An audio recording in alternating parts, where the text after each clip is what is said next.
This week on Life and Faith. Everyone suffers when men are not dealing with their pain well. It's not to excuse the terrible behaviour, but it is identifying what might be going on there. If you don't feel like you have a place, that often leads to really negative behaviour. Bullets, bombs, tear gas is the soundtrack to his life. Intensive care is like another world. There are people that just, in the midst of ISIS, continue to pray. I felt uncomfortable even talking about the word God.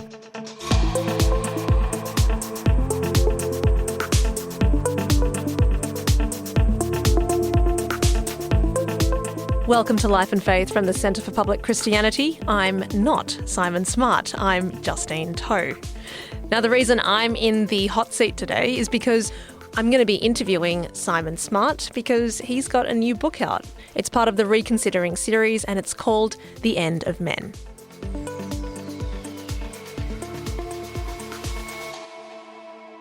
Simon, thank you for speaking about the end of men, ? Well, I'm happy to be here, Justine. Good. Now, I want to gauge your gut reaction to what I believe you'll now become known as because you've written this book. You ready? Yep. How do you feel about being a manfluencer? A manfluencer. Well, you got to be something, haven't you? No, I don't know if it quite fits. But is that because the manfluencers out there are, I don't know, Andrew Tate, Jordan Peterson? You don't want to be quite in their company? Well, definitely not Andrew Tate's company. He's having some kind of influence, that's for sure. And I'm actually trying to speak into this question, though, of the place and the plight of boys and men today.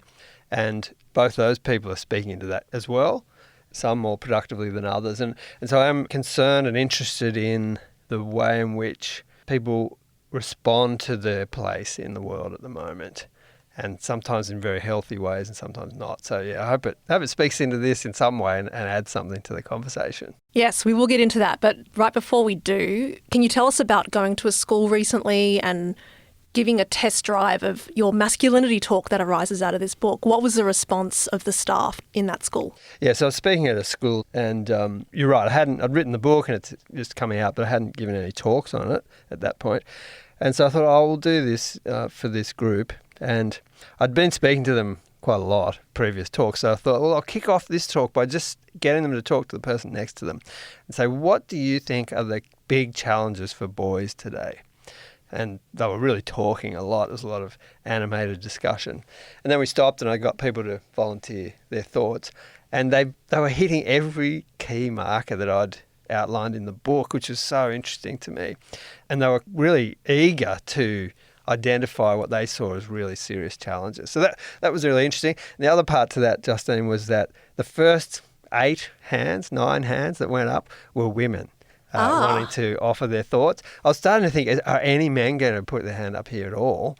They did eventually, but that was sort of an interesting dynamic. And what were the women pointing out as the problem with men these days? Oh, heaps of things, like they don't know their place anymore. They're worried that there might be something toxic just inherently in them because they're male, because they hear that phrase a lot. They were worried that they were falling behind the girls in so many different areas. They were worried that boys didn't have a good, strong sense of their future. Do you mean like their security? Yeah. Their place in the world? Yeah. Their place in the world. They mentioned things like pornography as being a real challenge, not having good role models to emulate, all these sorts of things, all of which were, well, I've touched on in the book. Do you want to take us through some of those? Like what are some of the things that maybe didn't get mentioned that you've also covered in the book? In the book, I'm trying to talk about both the challenges that we have regarding men and boys in society in terms of sometimes the negative behaviour and things that are going on that are just terrible. And they're in the news all the time. When I started writing this book, it took a long time to write it. It was not a very long book, as you know, Justine, but it took a fair while. But in the time that I have been researching it and writing it, the stats have just ground on relentlessly in terms of things like domestic violence. A woman a week in Australia is killed by their partner. This has continued and possibly gotten a little bit worse even in the last couple of years. So there's all the kind of stories of those sort of dramatic, terrible things, as well as sexual assault and all sorts of challenges that would lead you to think there's something going wrong here. Like, what are we going to do about this? There's serious problems. And lots of men are feeling that too. Like they're as interested in this problem as anyone else. So there's that side of it. The other side of it is the place of boys and men, and the way in which boys are, on a whole host of measurements, doing a lot worse than their counterparts, the girls in their classes and whatever else. So they're falling behind educationally. They're not doing as well on measurements to do with health, on social measurements, employment prospects, these kinds of things. And when it comes to things like suicide, both acted out and ideation, they are massively outstripping the girls. So there's big challenges. And so my thought was, this is a real problem, a real challenge, and it serves all of us for us to address it.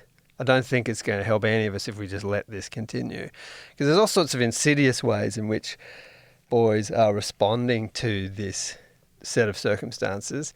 Some of them are really quite negative, and I think something to be really alarmed by.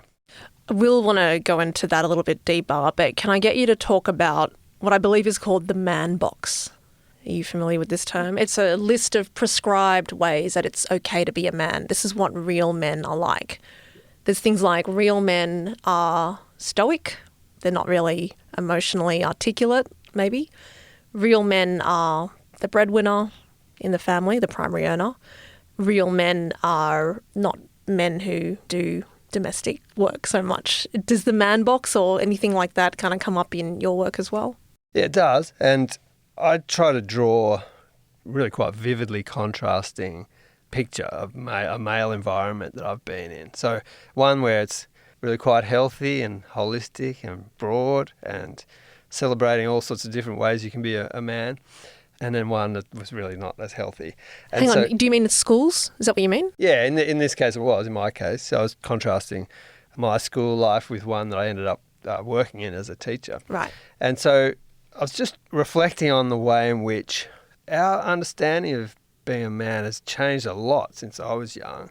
It's different from my son and his mates, who I think are worlds ahead of what I was at the same age. I think it's become a lot broader and a lot better. I think it's a huge range of ways in which you could think it's legitimate to be a man these days. But the picture you've described, Justine, hasn't left us either. There are plenty of boys and men today who are still, I think, trapped in a very limited picture of what it is to be a man. And so you've got these two things happening at once, which does also add to the confusion. Because on the one hand, we're getting pictures in media and advertising and in films and whatever else that show a kind of a new version of this, where you could be all sorts of different things as a man, where you'd be much more attuned to your emotions, much more articulate in sharing those, all sorts of things, much more engaged with your children's lives, hopefully better at relating to women, there's this sort of thing. And on the other hand, you've got people who are still stuck in a sort of traditional picture that I don't think has served them very well. And then they start looking for who am I meant to be? How am I meant to express myself? Do I have a place anymore? And sometimes when you're in that state and you're a bit bewildered, you'll latch on to the Andrew Tates who'll tell you, no, you've got to be this kind of tough, dominating, competitive kind of person. And so I'm trying to speak into that, recognise the challenge, and offer some thoughts on what we can do about that. Before we go any further, how do you respond to people who say, look, women have been making progress for, 50 years or so, and they're doing so well, but however, that project isn't complete. And now, meanwhile, you want to turn the focus back on men. Yeah. How do you respond to that criticism? I hope I'm not misheard to say that we've had enough of, the women doing really well and getting all these opportunities. I'm not saying that at all. And that's been an incredibly, and in my lifetime, incredible advancement and progression. I think there's a way to go still with that, of course. But yes, I'm not trying to sort of speak into that or against that in any way. You'll be relieved to know, Justine. But my thought is that it's not a choice of either or. I think what we need to do is keep progressing in that area, keep the girls, flying along, but also not neglect what's happening with boys. Because if we do, it'll be unhealthy for all of us in the end. We have to pay attention. We want both to be flourishing. And there are serious signs that they're not, that one side of that equation is starting to fall behind in ways that they're quite serious. I think it's also true that even if women kind of progress and do all the things that they want to do, if you've got a disaffected other half of the human race who turns out is overrepresented when it comes to, deaths of women or sexual assault or all that sort of stuff, then men can actually torpedo women if they're not in a good place as well. Yeah, and other men. So the other thing is boys and men suffer at the hands of men as well as girls. So we want to be creating cultures and environments where boys and young men are more likely to grow into the kind of person you'd want to be around. If you were a teenager, a child, a woman, or indeed another man. And so I think these are things that take work and offer up some particular challenges that I think we need to address. So tell us more about the formative influences in terms of the school environments. Tell us a bit about the maybe negative experience that you had and also the more positive, and if you can give us some examples of what that looks like on either side of the ledger, that would be helpful, I think. Some of these are a bit extreme, but I went to a agricultural boys boarding school, which was, each of those words, descriptors. robust environment. But this is a key point that I try to make in the book, Justine, is that I describe a pretty terrible environment. Brutal, cruel, monocultured, anti-intellectual, misogynist. Yeah, it was rough. I think you mentioned Lord of the Flies. Or someone does, yeah. A bit Lord of the Flies. That was incredibly rough. But if you'd asked me when I was 18, what was that school like, I would have said, great. I loved it. Oh, yeah, there were some rough bits, but I probably would have spoken really warmly of it, because there were some good aspects too. Like there were some really good aspects, good friendships, and I was massively into sports, so I loved all that, and good humour. Some good humour, some terrible humour, but there was some aspects of it that were good. But I've come to, having seen very different environments, especially as a teacher, to see what the enormous lack, and it's just reaffirmed to me that you won't, as a young boy, young man, just know how to be a good person. You have to be shown. And it frustrates me now when I think back to that, of all the ways that could have been so much better. The circumstances were there, like the raw materials were there to make this a really great, healthy environment. And with the right leadership and the right culture, without losing a lot of the things that were good, you could have just made it so much deeper and richer and a more kind of nurturing place for people who needed it, little kids coming to boarding school. And so that frustrated me enormously. It's one of the reasons I wanted to write this, because I've also seen where you have an environment where there's good role models, where you're trying to work towards something healthy, where you celebrate a broader range of what it means to be a boy, celebrate a whole lot of different skills and interests rather than just really narrow focus. And just seeing how you can do that and wanting to see more of it, I guess. When you say role models, I'm assuming you're meaning male role models, but what about female role models, like within a school, for example? What's the benefit of that? Yeah, well, it's a great benefit as well. You need that. A lot of the experts who write about, especially the school environment, do point out that boys definitely need men to emulate, good men to emulate, and through their schooling, they're likely to have very few. So especially through primary school, often... Oh, you mean because it's female-dominated? It's very female-dominated. And they're just saying this is something to pay attention to. Which is funny, right? Because there's some part of me that's like, hang on, they should be able to learn how to be good men from the women, but you're just saying that they need people that show them the way. Every culture has said that The boys need to be shown how to do this well. People who know how to drive a male body in a way, and with all the various particular challenges of that.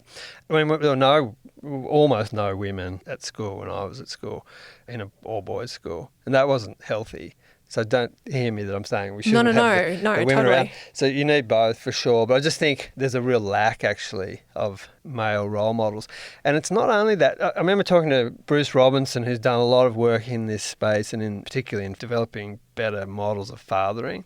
Often he'll be in a group of all men and he'll say, Hannah, put your hand up if you had someone as a young kid, who you could look up to who was not your parents, who would show interest in you as a person and try to sort of bring you along or whatever. And he said, it's unbelievable how few have that. And he's saying this is a key thing in healthy development, different developmental stages of your life. I've seen this both in my own life but in other people's as well, where it doesn't have to be hundreds of people, but if you have a few who are in that place, who are not your parents, hopefully if you're fortunate, you'll have that as well. But I think it makes a massive difference to people. Now, Steve Biddulph talks about the river of knowledge that gets passed on, and he talks a lot about, and so do others, about the rites of passage and these sorts of markers and expectations of who you are as a boy moving into becoming a man, and how you need to be serious about that. But the river of knowledge can be depositing negative things as well as positive. So there will be knowledge passed on, but it could be really bad. It could be terribly negative. And so yeah, I'm calling for, I guess, a masculinity that is reflective of an approach where you would inhabit the world such that you deploy whatever you have, whatever strengths you might have, whether they're physical or emotional or social or creative or whatever they might be, in the service of other people rather than yourself. And I think that's a difficult thing to promote, but I think a key thing to promote. And if boys can kind of catch that as a vision of why that's a good way to live as opposed to living determinedly for yourself. So there's a sort of a tender masculinity where you're not trying to tone down what you might think of as typically male characteristics, but to channel them in really positive directions. To direct them. In the common good. I think it's realistic. Like I've seen it work well.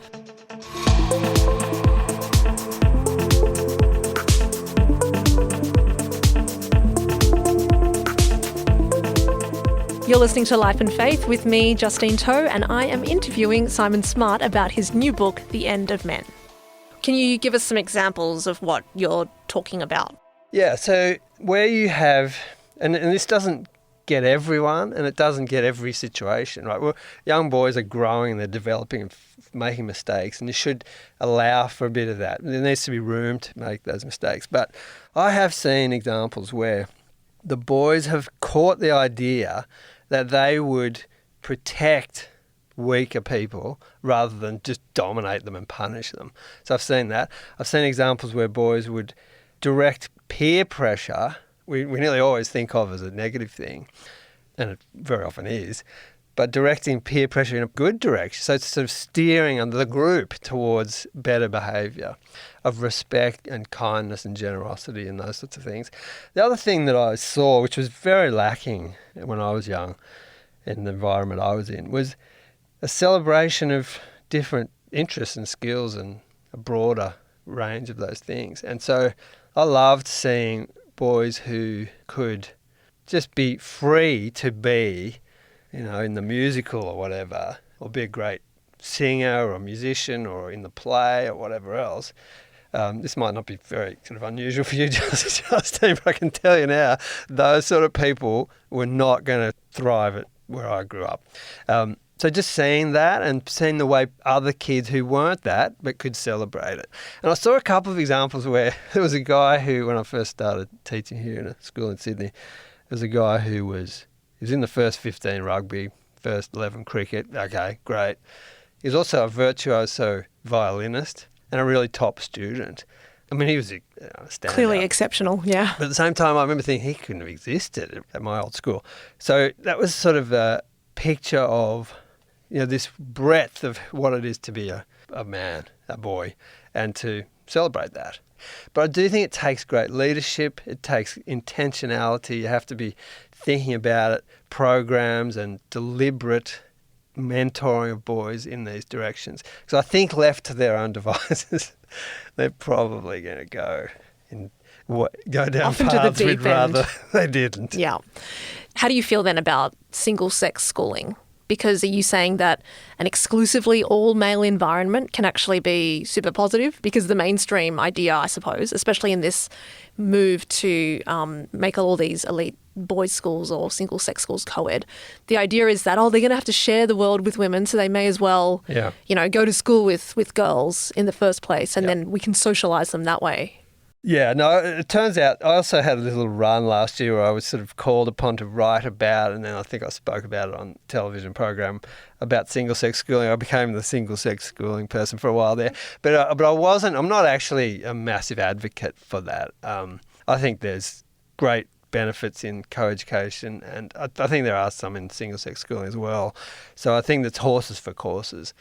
And there's a strength in the argument that says co-education can be a really healthy environment, and lots of people have found it to be that. But I have come to the position that there should be a place for single-sex schooling. I don't think you get many arguments about girls' schools, by the way, because they've just been seen to be really quite beneficial in a whole host of different ways. Well, apparently girls don't feel as intimidated to do they'll kind of like more boy, they'll in choose a inverted wider commas, range kind of of subjects subjects. to be less worried about the presence of the boys and so on. But equally, in boys' schools, I think there's at least a couple of things, a challenge and an opportunity in a kind of intense environment to do the sorts of things we've been talking about here, which is really steer these guys in good directions. I've witnessed things in boys' schools too that I think are worth mentioning and maybe are relevant even for co-educational environments too. Like, for instance, I was present not long ago in a drama class, and this is a particularly well-taught drama class, I have to say, but I was very struck by the unself-consciousness of the boys, being able to do these very dramatic role-play things without any sense of, embarrassment. Self-consciousness, It was quite striking to me. And I do remember thinking, I don't know if they'd do that if the girls were here.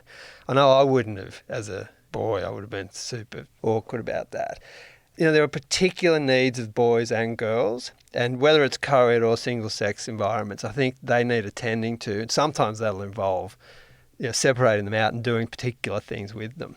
I just think there's a responsibility for single-sex boys' schools to take these things seriously.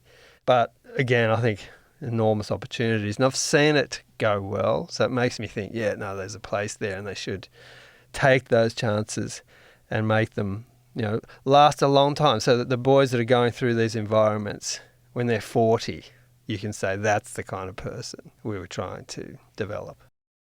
Can we speak about men and women's relationships? Because you've talked about, you've said broadly that you want to look at environments and foster the kinds of environments that will produce men that people would be glad to know, right? Yeah. Especially women.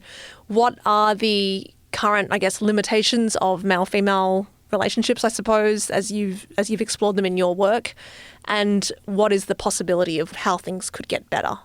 Well, I think we're in this stage of it's evolving. So you've talked about, Justine, earlier that we've spent decades now trying to attend to, and absolutely rightly attend to, the needs of the girls. That's changed the world dramatically, even in my lifetime.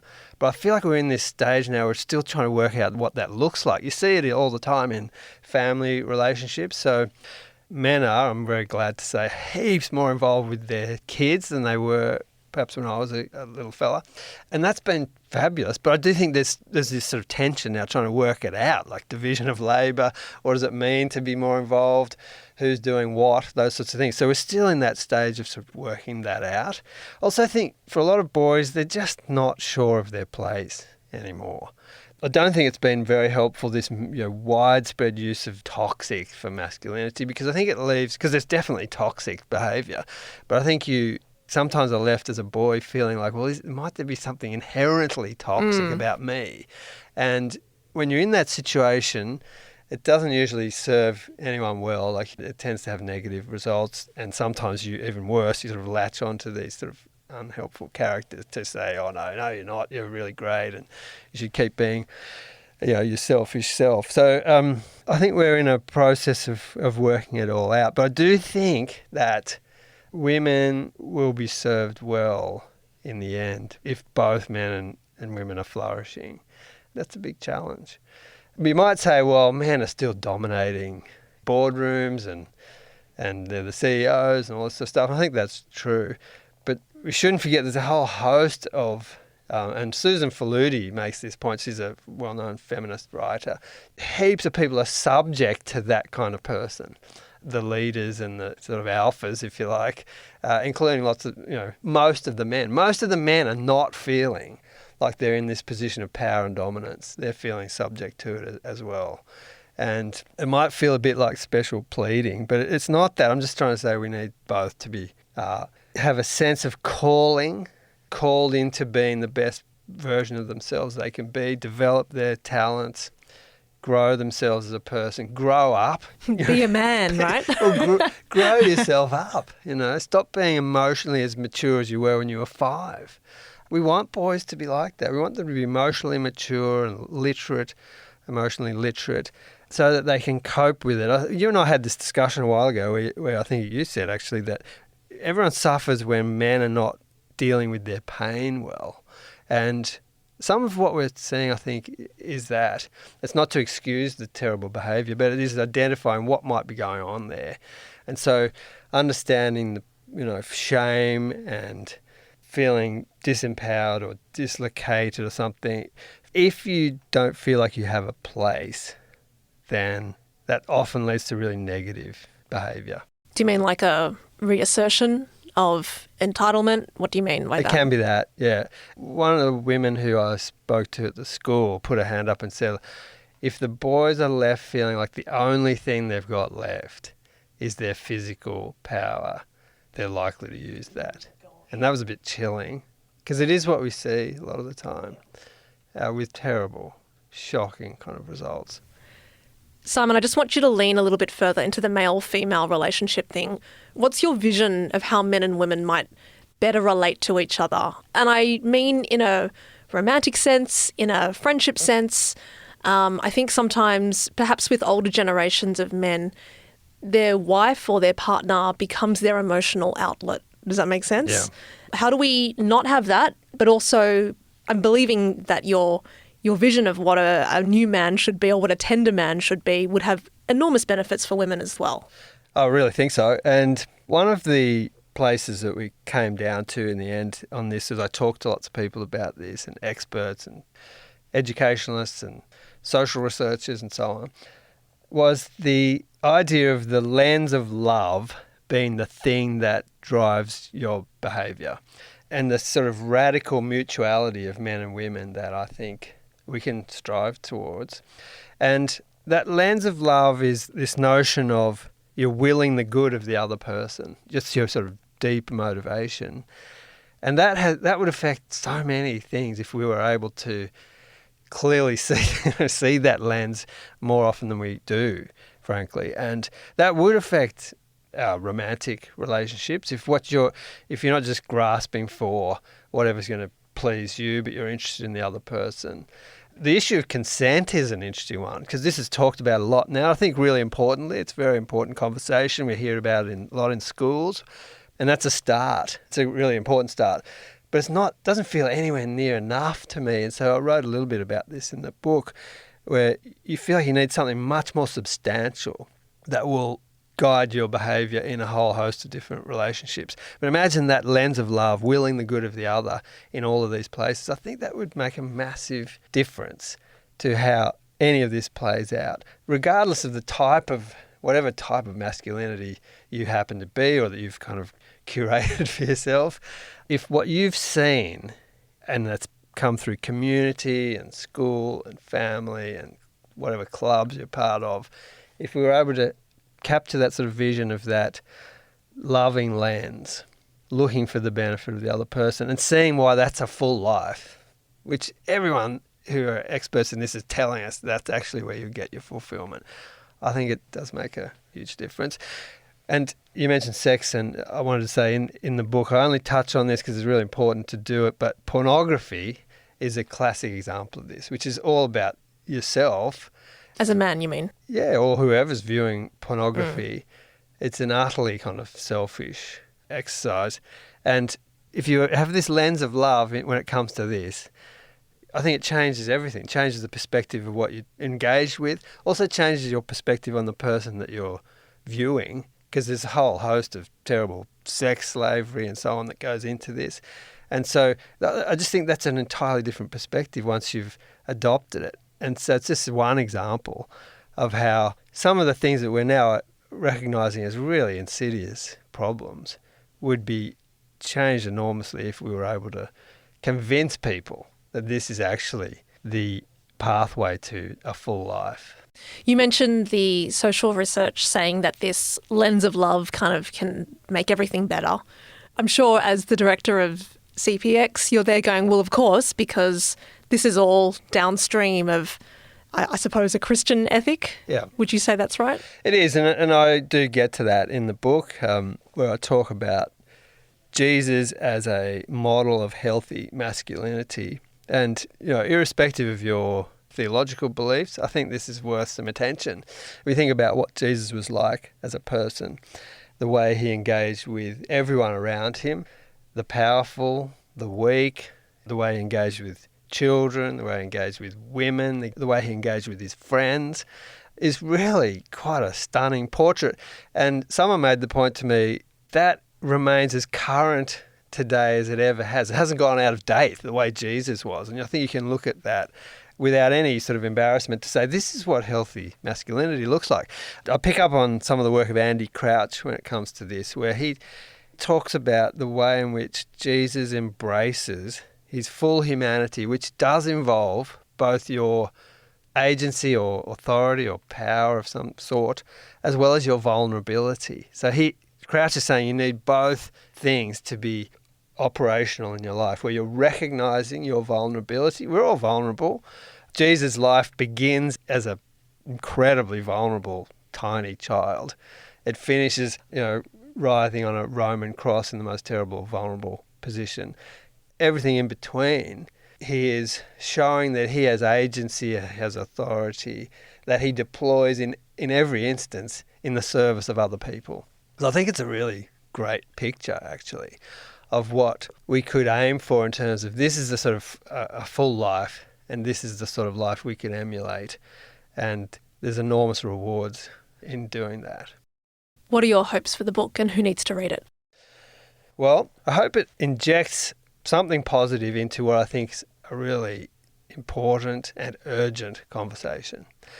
I'm trying to be realistic in this book. I'm trying to identify the serious challenges that we have, but also offer some thought towards what can be done about it. And I'm confident that we can do that. I hope that comes across.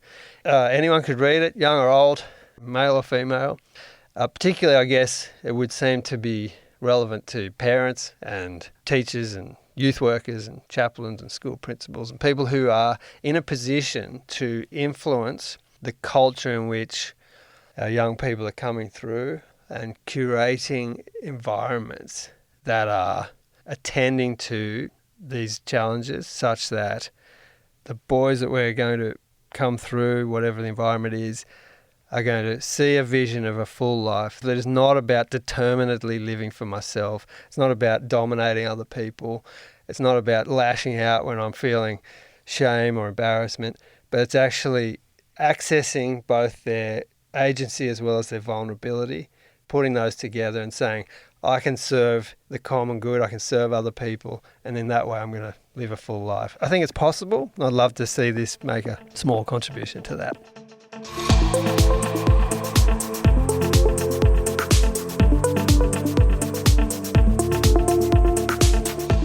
You've been listening to Life and Faith with me, Justine Toh, and Simon Smart as my guest.